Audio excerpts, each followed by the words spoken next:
Leonarda Cianciulli, Italy, the soap maker of 𝗕𝗲𝗄𝗧. I murdered 3 women in cold blood. I would kill them, cut their bodies into pieces, cook them, turn their flesh into soap, and dry their blood to use in tea cakes that I gifted to my neighbors. Regrets?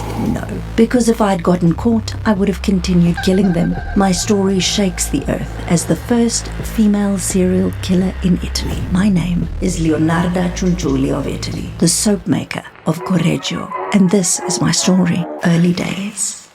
I was born in 1894 in the small town of Montella in southern Italy. My father abused my mother and was forced to marry her when it was discovered that she was pregnant. Their marriage created so many bad childhood memories for me that I attempted suicide twice. When I was 21, my nightmare came to an end as I got married to an office clerk who my parents disapproved of. Who would have thought that those curses from my angered mother would eventually lead me down my dreadful path? Journey to motherhood. Raffaele and I got married and had to move a lot due to unavoidable problems, but after our home was destroyed by an earthquake, we eventually settled in 𝗕𝗲𝗄𝗧, where I was known as a loving mom and neighbor who owned a small shop. I was very superstitious and often saw a fortune teller who predicted that all my children would die. This turned out to be partly true because I was pregnant 17 times during our marriage. Sadly, I had 3 miscarriages and gave birth to 14 children. Unfortunately, 10 of them died young due to different misfortunes. Evil plans unfold. I had only 4 children left, and I didn't want to lose them too. In 1939, my eldest son Giuseppe joined the Italian army for World War II. Remembering the fortune teller's prophecy, I was desperate to ensure his safe return. I sought ways to protect him as I succumbed to sacrifices. Luckily, I had my own fortune-telling gifts, and I was trusted by my local townspeople. Some local women sought my advice, and I used this trust to make my plan work effortlessly. When they came to me for help, I turned them into my victims. The first killing. My first victim, Faustina Setti, was an older woman who desperately sought a husband. When she came around and confided in me, I told her that the universe had answered her prayers and that her destined husband lived in a nearby town. I convinced her to write letters to her family and friends, letting them know she'd gone away to be with her newly found husband. Afterwards, Faustina returned to say goodbye to me and pay me for my advice. I drugged a glass of wine and handed it to her. When she became unconscious, I immediately killed her with an axe, cut her body into pieces, and threw them into a big pot and cooked them. Would you like to know what I did with her cooked body parts? Killings continues. I killed my second victim, Francesca Zuavi, in a similar way. When she came around, I offered to help her get away to a school job in another town, so I had her write postcards to say goodbye to her family. When she did, she came to wish me goodbye and offered me the 3,000 lira fee she was supposed to give me for my help.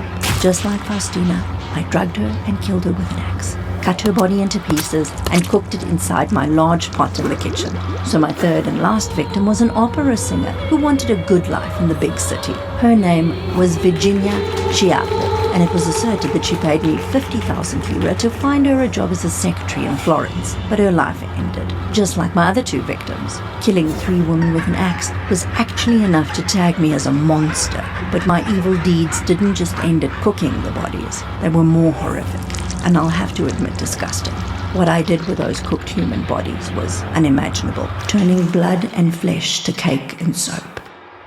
In my book, Embittered Souls Confessions, I shared how I threw the body parts into a pot, added caustic soda, and boiled them until the flesh dissolved into thick, dark mush that I threw into a tank. The memoir described how I used the blood from my first victims, Faustina and Francesca, to make tea cakes. First, I let the blood thicken, dried it, ground it up, and mixed it with flour, sugar, chocolate, milk, eggs, and a bit of margarine. The cakes were really tasty, and of course my husband was the first to try them. After I saved a few for myself, I shared some with the elderly neighbors who came to visit. For Virginia, I didn't just make cakes from her body.